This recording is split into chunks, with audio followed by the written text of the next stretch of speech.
700 millions de francs CFA, c'est l'amende que vient d'infliger la Commission bancaire de l'Afrique centrale, SIBank au Cameroun. Selon cette institution, il est reproché à ces établissements d'avoir violé la loi de la réglementation sur le change. Pour faire des paiements internationaux, le premier processus peut être celui qu'elles passent par leur banque de correspondants et par leur filière propre. À partir de ce moment, la COBAC ou alors la BEAC n'a pas une main mise dessus.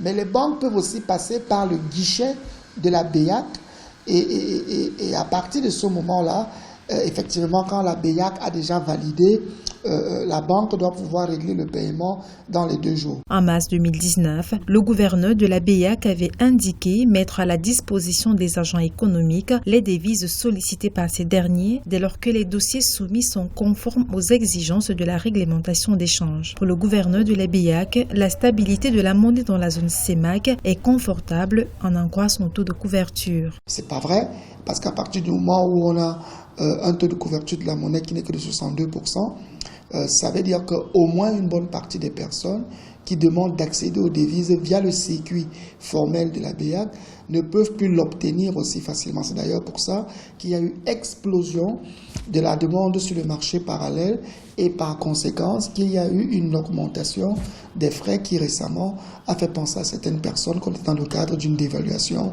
masquée.